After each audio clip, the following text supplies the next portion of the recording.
आता मला सांगा, हे बाकीच्यांना का कळलं? तर किती जरी म्हणलं काय कसं असतंय तुम्हाला मी सांगतो, सोन्याचा हात आहे. तर दुनिया खिलाफ गेले तरी हा माणूस तुमच्या बाजू सोडणार नाही, तुमच्या बाजूला उभा. उत्पादकाला न्याय दिला. आज 7.5 SP पर्यंत देवाभाऊनं शेतकऱ्याला वीज मोफत देण्याचा निर्णय घेतला. याची पेरणी आम्ही 3 संघर्ष जर कुणी केला असेल तर त्याचं नाव गोपीचंद. तर मंगळसूत्राचं रक्षण करणारा आहे, रक्षण करणारा. या राज्यामध्ये प्रस्थापितांनी निर्माण ती बी तटून वाजवतो, जोरात चाललंय. काय झालं? तुमचं नाव काय? आले सत्ता नसताना सुद्धा हे कार्यकर्ते बेभान.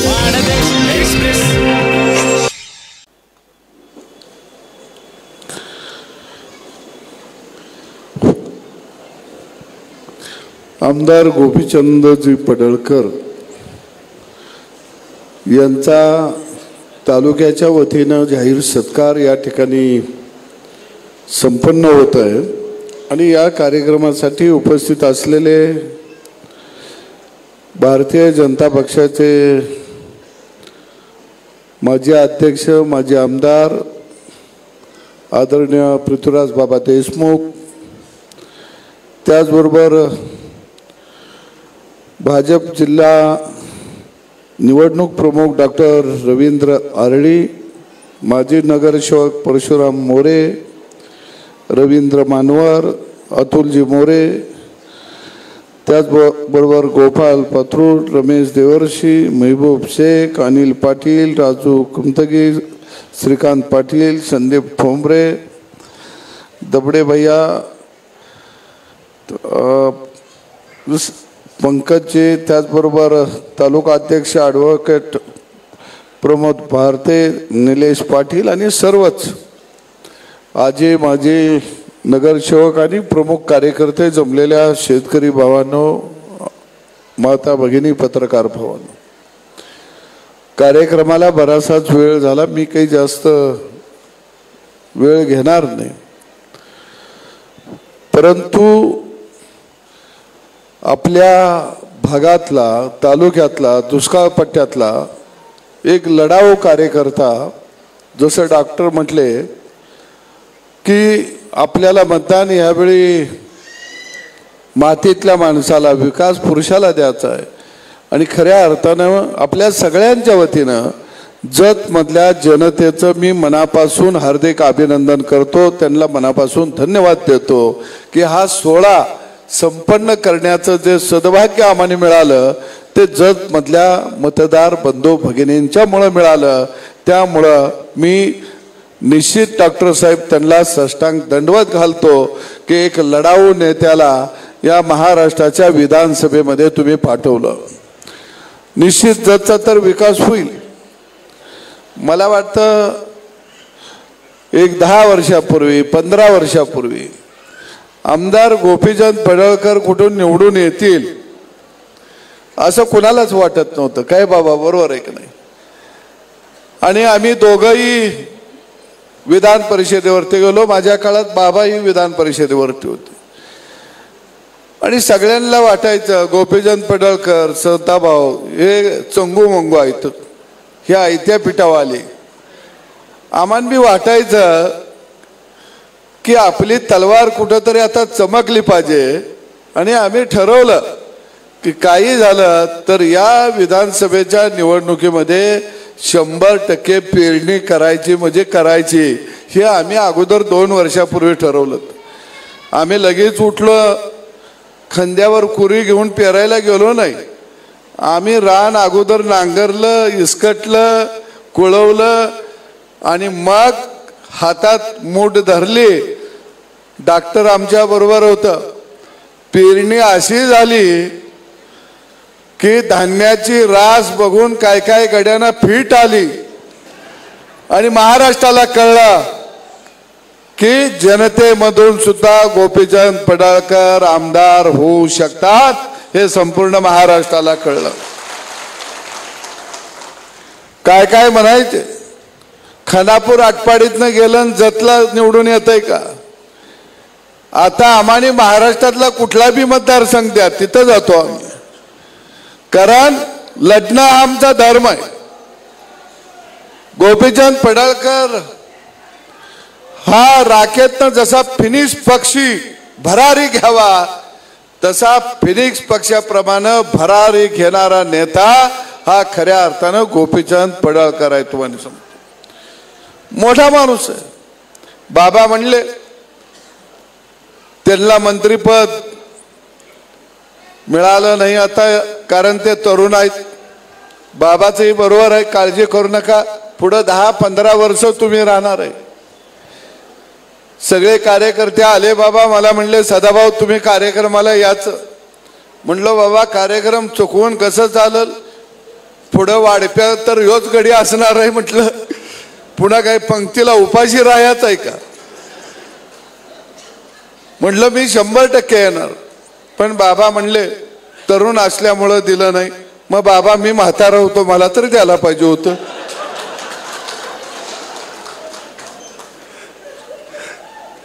राजकारणामध्ये असं काही नसतं. गेल्या वेळी डॉक्टर साहेब मी एकटाच मंत्री होतो सांगली जिल्ह्यात. काय बाबा बाबा अध्यक्ष होते आणि सगळे म्हणायचे ह्याचा भाजपचा संबंध नाही, मंत्री कसं. आता झालो तसा, त्याला काय करणार. शेवटी हा नशिबाचा खेळ आहे. कारण बाबांनी सांगितलेली गोष्ट खरी आहे की दोस्ती कशी करावी आणि दोस्ती कशी निभवावी आणि जीवाला जीव कसा द्यावा हे जर कुणाकडनं शिकायचं असेल तर ते गोपीचंद पडळकर यांच्याकडनं शिकावं लागेल. दोस्तीला बाप माणूस आहे. मला अनेक लोक म्हणतात बाबा ते एवढं भडक बोलतं, एवढं कडक बोलतं, सदाभाऊ तो माणूस जरा वेगळाच वाटतो या. अरे म्हणलं त्याच्यासारखा दयाळू मायाळू माणूस पृथ्वी तलाव सापडणार नाही. कारण जे माणसं भडक कडक बोलतात, रोखठोक बोलतात, त्यांच्या मनात कधी पाप असत नाही. आता आम्ही दोघं बरेच दिवस झालं जवळ आहे. त्यांच्यावर अनेक बाबा मोठं गडी त्यांच्या नादाला होतं या तालुक्यातलं. मी त्यांना मी मात्र थोडा वेगळा माणूस आहे. जसं व्यापारी जनावराची खोड लगेच ओळखतो की नाही, शेपटाला कसं आहे, गोंड्याला कसं आहे, नकाला कसं आहे, बरोबर आहे का. त्याच्या शिरा बारक्या आहेत का मोठ्या आहेत, त्या नुसती कास मोठी असून चालत नाही. तसा मी जरा माणसं ओळखतो. पण गोपीचंदचं तसं नाही. माणूस जवळ आला जरा वेगळ्या धाटणीत आला की लगेच बिचारा कौतुक करायला लागतो. मी मात्र त्यांना सांगतो आधीमध्ये हे जरा जनावर वेगळं दिसतं या, जरा सावध राहायला लागतंय. मग ते मला म्हणते सदाभाऊ तुम्हाला काही कळत नाही, ते आता आपल्या बरोबर आहे. आणि बरोबर वर्षभरात ते जनावरांना टोंगा केलेला असतो. मग मी म्हणतो आता कसं झालं. कारण म्हणजे खरोखर एक कामाचा ध्यास घेणारा, शब्दाला जागणारा असा हा नेता आहे. सभागृहामध्ये सामान्य माणसाच्या प्रश्नावर आवाज उठवणारा हा नेता आहे. अरे आज महाराष्ट्राच्या कानाकोपऱ्यात गेलं तर लक्षात नंदीवाला असेल, गोसावी असेल, पिंगळा जोशी असेल, कुरमुड्या असेल, कडक लक्ष्मीवाला असेल, लवार सुतार कुंभार चर्मकार, प्रत्येक घटकाला काय वाटतं गोपीचंद पडळकरच आपल्याला न्याय देऊ शकतो, आपला आवाज उठवू शकतो. अरे सामान्य माणसाच्या मनामध्ये स्थान निर्माण करणं एवढं सोपं नाही. सर्वसामान्य झोपडीतल्या माणसाला माझा नेता कोण या महाराष्ट्रातला हे जर विचारलं तर तो सन्मानानं फासा पारद्यापासून ते रामोशी समाजापर्यंत, ते डवऱ्यापासून साळे कोळ्यापर्यंत माणसं सांगतात गोपीचंद पडळकर आमचा आवाज उठवतो, गोपीचंद पडळकर हे आमच्यावर बोलतो. एवढा अफाट काम या महाराष्ट्रामध्ये खऱ्या अर्थानं गोपीचंद पडळकरजी या ठिकाणी करत आहेत. जसं घार उंच आकाशी भरारी घेती, पण तिचं लक्ष कुठं असतं? पिल्यापाशी असतं. मानावं लागेल, शिवाजी विद्यापीठाचं उपकेंद्र हे खानापूर आटपाडीला आणण्याचं जर कुणी पुण्याचं काम केलं असेल तर ते गोपीचंद पडळकर याने केलं. आता मला सांगा, हे बाकीच्यांना का कळलं नाही हो? याचं कारण या माणसाचं पाय हे जमिनीवरती आहे. आणि म्हणून डॉक्टर आता बोलले की गोपीचंद पडळकर म्हणजे एक ऊर्जा आहे. डॉक्टर म्हणले की मला हे आता आमदार होऊ वाटतंय. बरोबर आहे डॉक्टर, तुम्ही आमच्या नादाला लागला तरच आमदार होता. या म्हणजे डॉक्टर लागलंय बर का.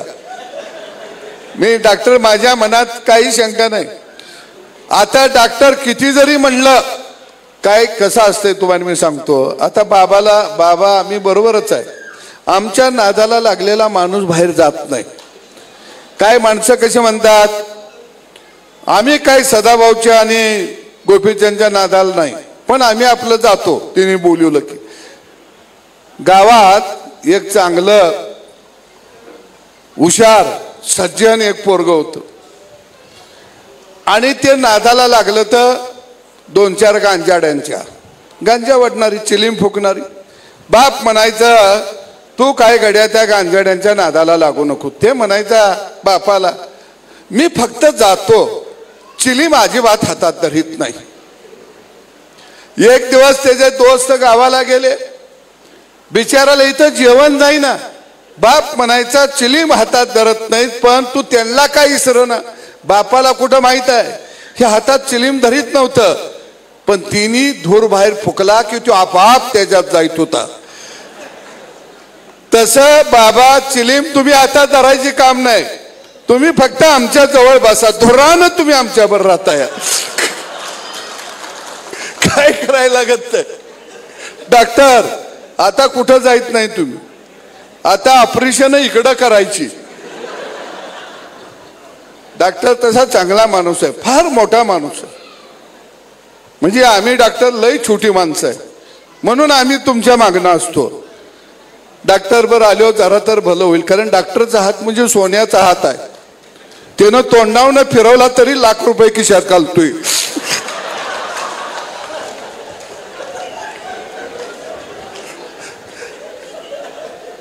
पण चांगलं आहे डॉक्टर. डॉक्टरने खऱ्या अर्थानं बाजी प्रभू जसे छत्रपती शिवाजी महाराजांच्या बाजूने लढले, तसे डॉक्टर आरळी जत मतदारसंघामध्ये गोपीचंद पडळकर यांच्या बाजूने लढले. ते विसरता येणार नाही. आणि म्हणून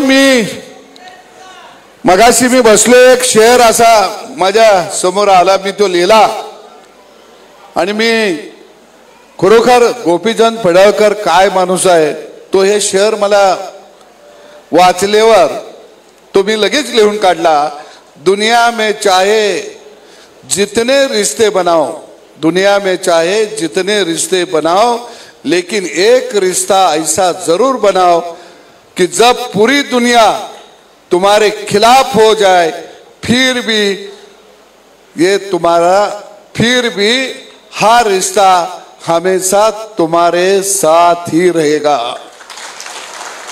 सगळी दुनिया जरी बाजूला गेली तरी एकदा गोपीचंद पडळकरांच्या वर जर रिश्ता आपण जर निर्माण केला तर दुनिया खिलाफ गेली तरी हा माणूस तुमच्या बाजू सोडणार नाही, तुमच्या बाजूला उभा राहील. अनेक भले लोक या जिल्ह्यामध्ये गोपीचंद पडळकरांना रोखण्याचा प्रयत्न करत आहेत. अनेकांनी देव पाण्यात घातलेले आहेत की ह्याला कुठेतरी थांबवला पाहिजे. पण यांना माहित नाही, अरे गोपीचंद पडळकर ज्यावेळी रणांगणामध्ये उभा राहतो त्यावेळी त्याच्या तलवारीला रक्त लागल्यानंतरच ती मेनात जात असती. हा इतिहास गोपीचंद पडळकर यांचा आहे. तुम्ही किती काय करा, अरे या राज्यामध्ये 2-4 गोष्टीचा उल्लेख करत मी. विजेचं आंदोलन गोपीचंद पडळकरनी उभा केलं. आम्ही दोघांनी मंत्रालयासमोर गेलो. आम्ही उसाचं आंदोलन उभा केलं. आम्ही दुधाचं आंदोलन उभा केलं. दूध उत्पादकाला न्याय दिला. आज 7.5 SP पर्यंत देवाभाऊनं शेतकऱ्याला वीज मोफत देण्याचा निर्णय घेतला. याची पेरणी आम्ही 3 वर्षापूर्वी केलेली होती. एसटी कर्मचाऱ्यांचं आंदोलन उभा केलं. देवस्थानच्या इनामी जमिनी जे लोक खसत आहेत त्यांच्या नावावरती झाल्या पाहिजे त्या ही मागणी जर कुणी सभागृहामध्ये लावून धरली असेल तर त्याचं नाव गोपीचंद पडळकर आहे. दुष्काळ भागाला खानापूर आटपाडीला जतला शेतीला पाणी मिळालं पाहिजे याच्यासाठी संघर्ष जर कुणी केला असेल तर त्याचं नाव गोपीचंद पडळकर आहे. आता काय काय फुटकी सोशल मीडियामध्ये त्यांना म्हणतात. कुठं भांडणामध्ये मंगळसूत्र तुटलं आणि मंगळसूत्र चोर म्हणतात. अरे गोपीचंद पडळकर हा मंगळसूत्र चोरणारा नाही तर मंगळसूत्राचं रक्षण करणारा आहे. रक्षण करणारा. कारण युद्ध रणांगणात हरत नसेल तर त्याला बदनाम करायचं हे एक षड्यंत्र या राज्यामध्ये प्रस्थापितांनी निर्माण केलं. पण एक विस्थापितांचा अंगार जर या महाराष्ट्रामध्ये कोण असेल तर त्याचं नाव आहे गोपीचंद पडळकर. हे कधी विसरून चालणार नाही. आणि आज या व्यासपीठावरनं सांगतो की गोपीचंद पडळकर यांना ज्यांना आम्ही नेता म्हणलं तो देवाभाऊ एक ना एक दिवस मंत्री केल्याशिवाय थांबणार नाही. तोपर्यंत कुणी किती बी द्याव पाण्यात घालून दे काही उपयोग होणार नाही. ब्रह्मानंद तुम्ही जरी आमदारकीला पुढे उभा राहिला तर आम्ही येतो. काय बाबा बाबा तुम्ही लोकसभेची तयारी करा. हा मी बी लोकसभेला उभा राहणार आहे. हा राहायचं बाबा. पुढच्या वेळी तुम्हाला आम्ही दोघं खासदार करतो. पण आम्हाला जरा एक भीती वाटते आडनावाची. पण असं बाबा नाही बरं का तुम्हाला सांगतो. बाबा ती ग्रेट माणूस आहे. बाबाला मी किस्सा सांगतो. बाबा विमानात बसले ते त्यांचा फोन लागत नव्हता आणि मी दुसरा त्यांच्या भावाला फोन लावला आणि म्हणलं तुमच्यावरती वीरेंद्र का कोणतरी पोरगा होता आणि बाबांना मी 9 वाजता नागपूरला विमानातनं उतरलं आणि सांगितलं बाबा या तुम्ही आमदार होता. या बाबा तुम्ही खासदार व्हा. डॉक्टर तुम्ही आमदार व्हा. पडळकर साहेब तुम्ही मंत्री व्हा. मला कुठे तर राज्यपाल तर करा.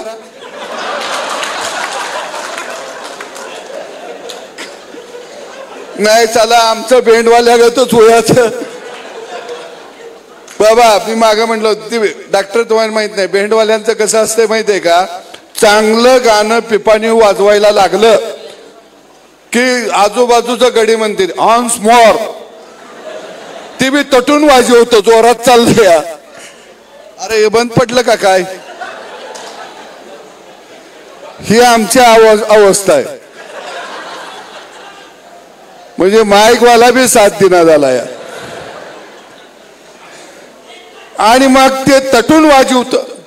पण जे ऑन्समोर म्हणणारे गडी कुठं पहिल्या पंक्तीला आणि वाजवणार बिड्या फुके कोपऱ्यात. त्याला कोण जेव बी म्हणत नाही. मी मगाच्यानं म्हणतोय डॉक्टर आमदार होणार. बाबा खासदार होणार. पडळकर साहेब मंत्री होणार. हिने मागणं म्हणायला पाहिजे होतं का नाही. तू बी गड्या राज्यात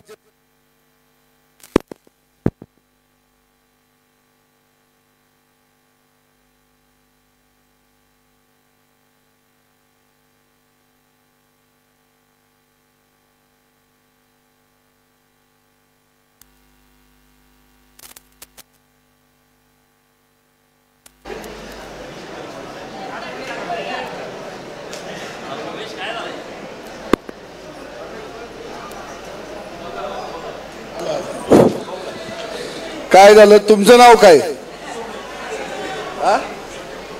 संदीप ठोंबरे. हिनी घाणा केला माझ्या भाषणाचा, कारण हिनी त्यांना सांगितलं गेल्या वेळी सदाभाऊला वांग घातलं या, आता 300 किलो आणलंय म्हटलं ती नरड दाबायला लागली. काय हरकत नाही. निश्चितपणानं सांगली जिल्ह्याचा वाळवा तालुका ध्यानात येतोय माझ्या, म्हणजे गेल्या वेळी मला उभा राहायला लागतं या. सांगली जिल्ह्याचा एक विकास निश्चितपणानं भविष्य काळामध्ये झालेला दिसेल आणि एक चांगलं नेतृत्व तुम्ही जपलं. मी तुम्हा सगळ्या कार्यकर्त्यांना धन्यवाद देतो खरोखर, कारण नेता हा कार्यकर्ते ज्यावेळी पकाखाली घेतात आणि जीवापाड जपतात त्यावेळी एक नेतृत्व उभा राहत असतं. आणि मी पडळकर साहेबांच्या कार्यकर्त्यांना धन्यवाद देतो की तुम्ही कार्यकर्ते असे आहात की लाख मेले तर चालतील पण लाखाचा पोशिंदा जगला पाहिजे ही भावना मनामध्ये बाळगून तुम्ही सगळे कार्यकर्ते, जीव वळवून टाकणारे कार्यकर्ते हे आमदार गोपीचंद पडळकरांच्या आयुष्यामध्ये आले. सत्ता नसताना सुद्धा हे कार्यकर्ते बेभानपणानं रस्त्यावरती उभा राहिले, माय माऊली रस्त्यावरती उभा राहिली. अरे जीवाची ढाल करणारे, जीवाची बाजी लावणारे कार्यकर्ते कुणाकडे असतील या महाराष्ट्रामध्ये तर त्याचं नाव आहे आमदार गोपीचंद पडळकर. काही कार्यकर्त्यांना दिलं नाही, पण कार्यकर्त्यांनी ओळखलं की आपल्याला हा हिरा हा आपल्याला जपला पाहिजे आणि हा आपला हिरा प्रस्थापितांच्या विरोधामध्ये लढायला उभा राहिलेला आहे. मी तुम्हा सगळ्या कार्यकर्त्यांच्या साक्षीने सांगतो, मला भरपूर मिळाले. 2 वेळा आमदारकी मिळाली, 1 वेळा मंत्रीपद मिळालं, बिना पैशाचं, रुपया मला खर्चायला लागला नाही. आणि खर्चा म्हणले असते तर मला किडन्या विकायला तरी भागलं नसतं. पण देवाभाऊ नावाच्या माणसानं एका विस्थापिताच्या शेतकऱ्याच्या पोराला 2 वेळा आमदार केलं आणि मंत्री केलं. मला भरपूर मिळालं. राहिलेलं माझं आयुष्य हे आमदार गोपीचंद पडळकर याच्या पाठीशी ताकदीनं मी लावणार आहे. आणि मला बी त्याच्याकडनं काय अपेक्षा नाही, काय फक्त एवढंच सांगितलं, म्हातारपणी मला तेवढं ठेव तुझ्याकडे नेऊन. ब्रह्मानंद आता म्हणत असेल ही काय पिढा, बाकी काय करू नको. कारण एक लढाऊ माणूस वाड्याच्या विरोधामध्ये गावगाड्याला घेऊन जर उभा राहिला असेल, प्रस्थापितांच्या विरोधामध्ये जर विस्थापितांना घेऊन उभा राहिला असेल तर त्याच्यासाठी उर्वरित आयुष्य जरी आपलं खर्च आलं तर याच्या एवढी मोठी पुण्याई कुठली असू शकत नाही, मी तुम्हाला सांगतो. आणि म्हणून तुम्ही या ठिकाणी हा सत्कार घडवून आणला. मी परत एकदा तुम्हाला धन्यवाद देतो. आणि खऱ्या अर्थानं आज पाऊसही आला आणि हा पाऊस आल्यानंतर बी मला एक कविता ध्यानात आली. या नभाने या